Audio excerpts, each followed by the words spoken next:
The carriage stopped at the edge of the university grounds with a creak like bone on stone. Eleanor stepped down into a sea of thick, rolling fog. The driver tipped his hat without a word, and the horses turned back into the whiteness as though retreating from something unseen.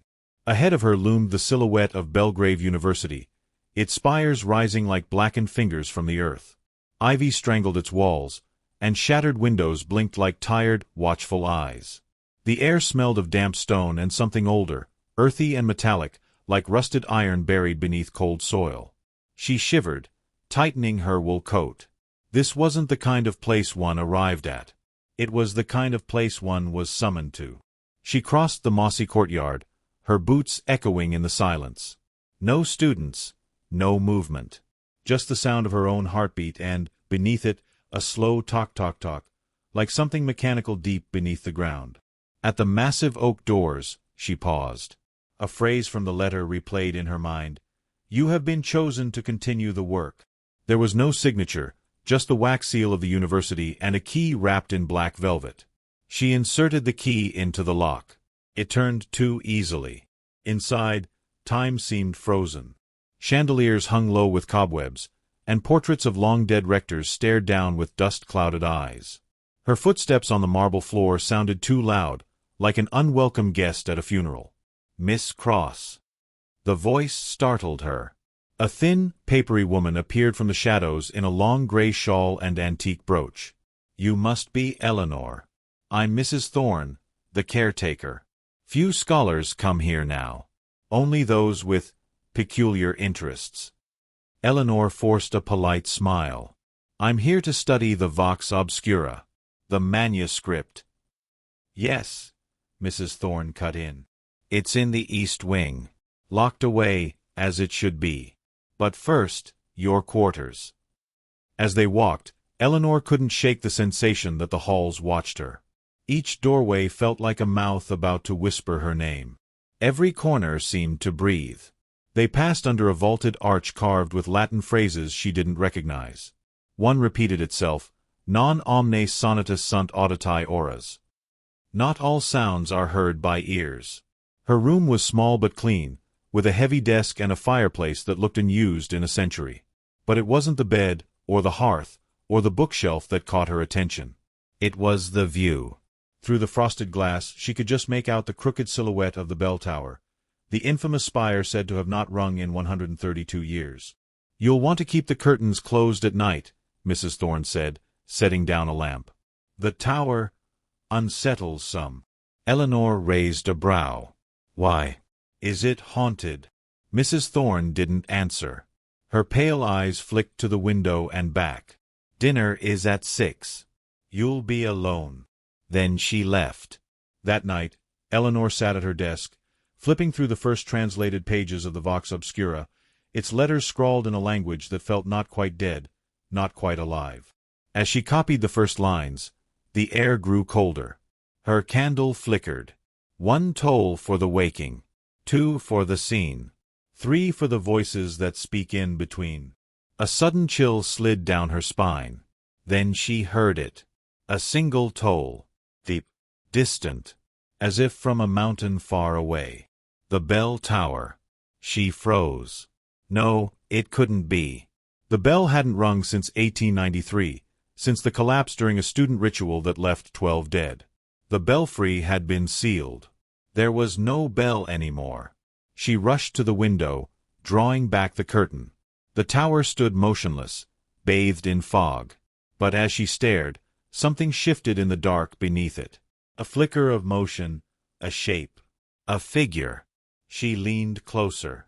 The glass steamed from her breath, but she didn't blink. The figure didn't move. It was just watching. She whispered aloud to herself, "Is someone there?" And the figure, slowly, nodded. Eleanor stumbled back, heart hammering. When she looked again, it was gone. Sleep was impossible. The whispering began around 2 in the morning. A faint, rhythmic murmur, as though from inside the walls. It had no source, and yet seemed to echo from the stones themselves. She pressed her ear to the floor, to the fireplace, even to the desk drawer. Nothing. She sat back on the bed, hands trembling. Then something whispered, close and unmistakable. Eleanor. Her name, from inside the room. She whirled around, but there was no one. No. Not no one. The window was open. Wind rustled the curtains gently.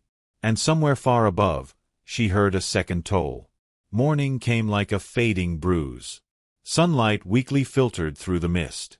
Determined, Eleanor marched straight to the archives. She found the oldest records, thick leather-bound ledgers, brittle with time. There it was. October 17th, 1893.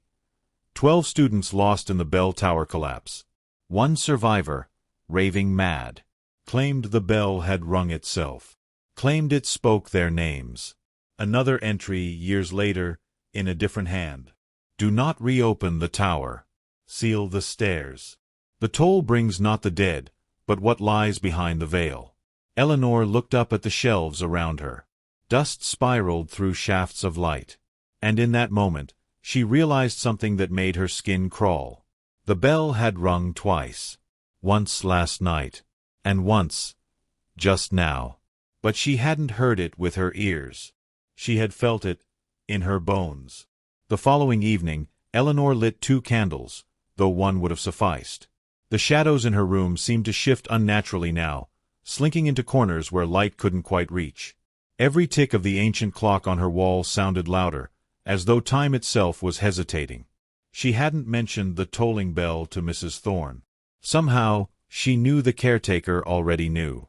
And if she didn't, if she truly hadn't heard it, then Eleanor didn't want to know what that meant. Instead, she returned to the archive and requested access to restricted collections.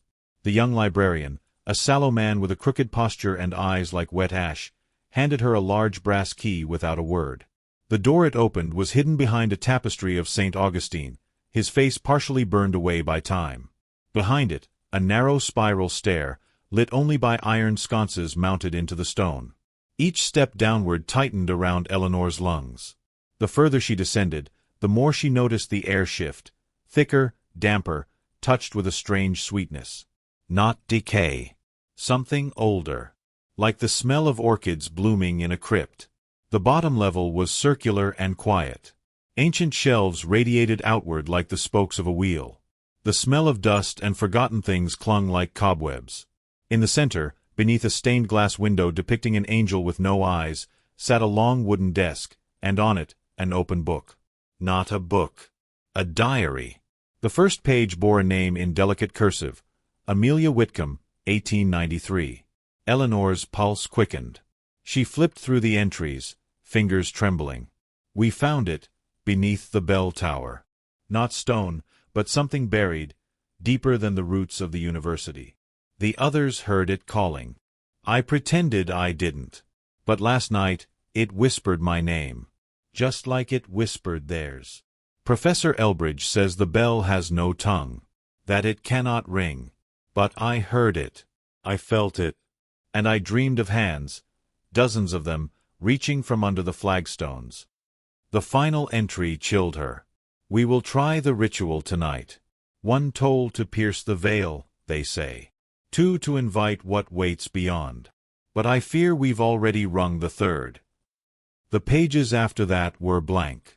Eleanor stared at them for a long time. Why was this left out of the official records? What had they found? She glanced up. Something about the room had shifted. The air pulsed, almost imperceptibly. A faint vibration ran through the floor and into her knees. Then a sound, soft and distant, echoed through the chamber. A whisper. Not in her ears, but inside her skull. The bell tolls. The veil thins. Her candle sputtered. The flame stretched sideways, like it was trying to escape. She fled the archive. That night, Eleanor awoke to the sensation of weight on her chest. Not pressure. Presence. Eyes still closed, she felt it. Something standing beside her bed. Not watching. Listening. Waiting. Then a cold breath grazed her ear, and a voice, sweet and sorrowful, said, "You shouldn't have read it." Her eyes snapped open. No one. But the room was colder than before, the window wide open again, the floor damp beneath her bare feet. Her candle had been snuffed, though she hadn't lit it that night. She stood, trembling, and crossed to the window. The fog had lifted. The bell tower was fully visible. And in one of the shattered windows, near the top, a figure stood. Not a ghost. Not a person. A shape. A dark, robed outline that shimmered faintly, like a flame seen through tears. It didn't move. But Eleanor felt it looking at her. She left her room before sunrise and sought out Mrs. Thorne. "I want to see the bell tower," she said. Her voice shook, but her resolve held. The caretaker's expression didn't change. Only her eyes seemed to darken, as though a curtain had been drawn over the pale blue within. "No one goes in there." "I found Amelia's journal," Eleanor pressed. "They found something beneath it." "You knew." Mrs. Thorne was silent for a long moment. Then she reached into her shawl and drew out an object wrapped in cloth. A small iron bell, rusted, no clapper inside. "This was all that remained," she whispered. "After the ritual. After they opened what should have stayed sealed." "What did they open?" Mrs. Thorne hesitated, then said, "Not hell. Something colder." Later that afternoon, Eleanor approached the tower alone. The great iron door was padlocked and sealed with a rusted chain. She expected that. But when she touched the handle, it opened. No resistance. The air that escaped was cold and stale, like something long dead exhaling. The stairwell inside was black as pitch, curling upward endlessly. She stepped inside. The air tasted of mold and stone. Every step groaned. Dust danced in her lantern's glow. The walls were covered in carvings, symbols, runes, spirals of ink-black soot. Halfway up, she found the first mark. A name, carved deeply into the wall. Amelia. And below it, Eleanor. Her legs nearly gave out. She stumbled back, breath caught in her throat. The wall couldn't have known her name. It had been sealed for over a century. Unless... At the top, she found a small chamber with shattered stained glass, casting colored light like blood on the floor. The bell hung above, enormous and cracked, suspended on a rotted wooden beam. No tongue. And yet, she felt it hum. A vibration in the soles of her feet. In her bones. Beneath the bell, a trapdoor. She opened it. Stone stairs descended into darkness. Not down into the tower, but beneath it. She shouldn't. But she did. The descent was silent. No wind. No echo. Only the drip of unseen water and the sound of her own breath. She reached a stone door. On it, a carving, a circle of 12 figures, arms interlocked, one with a bell for a head. At its base, an inscription. "We bind the toll, not the tongue." She pushed it open. The chamber beyond was impossibly wide, the ceiling hidden in shadow. Candles flickered in rings, 12 of them, circling something at the center. Something pulsing. Alive. Wrapped in chains, half submerged in black water. It was not a statue. Not a relic. It moved. She stepped back, but the whisper came again, this time from the center. Not in her mind. Not in her ears. From the bell above. "Third toll soon." Then the gate. Eleanor fled. She burst from the tower, breathless, heart-pounding, vision tunneling. The sun had set. The grounds were empty. The silence was so complete, it rang in her skull. And then, a third toll. This one wasn't felt. This one was heard. Low. Ancient. The sound of something awakening beneath the world. She fell to her knees. And in the echo, she heard dozens of voices whispering at once, all around her. The bell tolls. The 13th is chosen. Eleanor didn't remember returning to her room. She only recalled falling. Falling through darkness. Through echoing tolls and voices that sang in reverse.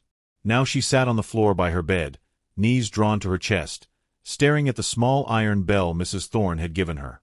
It sat silently on the desk, but it felt louder than thunder. She hadn't slept in 2 nights. The clock no longer worked. Time had bent, cracked, shifted sideways. The third toll had done something. She was certain of it. The world had changed, not outwardly, but beneath. Beneath the surfaces of things. Beneath words, beneath walls, beneath skin. There was something underneath now. Something that could hear her thoughts. She rose, numb, and crossed to the mirror. She hadn't looked at herself since the tower. Her eyes were bloodshot, her skin pale. But that wasn't what chilled her. It was the shape standing behind her in the mirror. A tall, robed figure. Masked. Silent. Motionless. She turned. No one there. But the mirror remained unchanged. The figure stood, waiting. And now, it raised a hand. That night, she dreamed of singing. 12 voices in harmony. A 13th, discordant. A choir made of dust and moths and bone. She walked through a cathedral made of bell metal, her feet echoing on hollow floors. At its center, a vast pit opened. From it rose a melody, not in notes, but in feelings. Regret. Hunger. Sorrow. A figure stood across from her. The girl from the diary. Amelia Whitcomb. Her eyes were black voids, her mouth sewn shut. But she spoke without speaking. They were wrong. The bell does not bind. It remembers. Eleanor tried to run, but the metal beneath her buckled. She fell, again, into the darkness. But this time, it caught her. Something cold and wet. Hands. She awoke to chanting. Not a dream. Real. It was coming from beneath the university. Still half in her nightclothes, she followed the sound. Down the hall. Down into the cellar. Down the narrow stone stairs behind the laundry room. Stairs she hadn't noticed before. There were candles. Symbols carved into the walls. Latin and older things. Spirals, eyes, the bell symbol again and again. And people. 12 of them. Hooded. Standing in a circle around a 13th figure lying prone on the floor. A student. His body trembled, mouth stretched open, eyes white. The air felt full of static, like lightning had seeped into stone. Eleanor gasped. All 13 heads turned toward her at once. No one moved. Then one of the hooded figures stepped forward and removed her hood. Mrs. Thorne. Her expression was calm. It's not what you think. Eleanor couldn't move. What is it, then? A tradition, Mrs. Thorne said. A continuation. Every generation must choose 13, one to bear the toll. The ritual, Eleanor breathed. You're continuing it. We're preserving it. Containing it. The bell must ring, but only through the chosen. She pointed to the boy on the floor. He volunteered. He heard the third toll. Eleanor's mouth was dry. And if he hadn't... Mrs. Thorne said nothing. Then another voice spoke, hoarse and hollow. He would have been taken anyway. The boy began to convulse. One by one, the 12 began to chant again. Louder now. Their voices weaving together like cords tightening around the air. And as Eleanor watched, she saw something rise from beneath the boy's chest. A shimmer. A shadow. A figure made of sound. It stepped forward, towering and eyeless, its shape indistinct, shifting, flickering. One moment a robed priest, the next a heap of tongues, the next a bell-shaped crown of bone. The morning choir had come. Eleanor ran. The fog was thick outside, swallowing her breath. She ran across the dead lawn, toward the only place left to go. The chapel. It had stood sealed for decades, boarded and bolted. But tonight, the doors stood open. Inside, the pews were rotted. The altar burned black. A massive bell fragment lay in pieces on the floor, as though dropped by God himself. On the far wall, someone had painted a mural. Crude, fresh, dripping with red. A 13th figure hanging upside down, arms outstretched, over a bell that wept blood. She stared. Then heard footsteps. Someone was behind her. She turned slowly. It was the masked figure from the mirror, now face to face. Its mask was cracked porcelain. No eyes, no mouth. Just a small slit where the lips might have been. Something glowed behind it, red and slow, like coal in snow. It raised a hand, and pointed at her. Eleanor collapsed in her room. She didn't know how she returned. She didn't care. She crawled under the bed, clutching the iron bell, whispering to herself, shaking. They had chosen 13. But they hadn't needed to. The toll had already chosen her. Her name carved in the tower. The dreams. The voices. She had been the 13th all along. The others were just trying to delay the inevitable. The following morning, a knock came at the door. She didn't answer. Another knock. Louder. Then Mrs. Thorne's voice. "It's time." "I won't go," Eleanor said.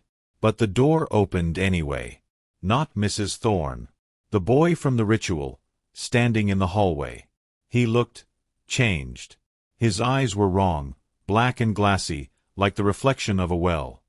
His mouth moved, but the voice wasn't his. "The choir sings still. You've heard it. Soon you'll sing too." He reached out. She screamed. Later, silence. Eleanor sat on the stone steps of the bell tower. The university was empty. Or maybe she was alone in some reflection of it now. Reality felt thin. The sky hung wrong. Trees bent away from her as she passed. She held the bell in her lap. She knew what came next. The fourth toll. The one that would open. Not just the crypt, but everything. Eleanor stood before the tower once more, but it no longer felt like a building. It felt like a throat, a massive stone mouth that had been holding back a scream for over a century. The sky churned above her. Gray clouds spiraled in a slow, circular motion, and at their center was a crack, a hairline fracture in the heavens. The light that leaked through was wrong. It bent the air like heat and shimmered like oil. She didn't know how she could see it. She wasn't even sure she was still in the world. Each step up the spiral tower burned. Not physically, but in memory. Each stair echoed with footsteps not her own. 12 times she stopped, dizzy, overcome with images of the others. The girl who swallowed the clapper. The boy who laughed as he bled. The professor who rang the bell with his own ribs. She reached the top. The bell still hung, rusted and fractured, but it was humming now, resonating at a frequency her mind could hear but her ears could not. She stood beneath it. Waited. A voice came behind her, soft and unmistakable. Amelia. The ghostly figure of the girl stepped from the shadows, not quite solid, not quite light. "Why me?" Eleanor whispered. "You heard the silence," Amelia said. "Most people only hear the noise. But you heard what came between. I didn't ask for this. No one ever does." A pause. "They chose me once. I fought it. But in the end, it wasn't a punishment. It was a seal. A sacrifice of identity. One mind to keep the others out." Eleanor's voice broke. "What's on the other side?" Amelia's face faltered. "Not death. Something beneath it. A choir of forgotten gods who never ascended. They wait in the quiet places. Beneath the roots. Behind the mirrors. In the space between words. The morning choir." Amelia nodded. "And now they want to sing through you." Eleanor turned to the bell. Beneath it, the trapdoor she had opened days ago lay wide. Below, something breathed. Time folded there. She could feel all 13 generations.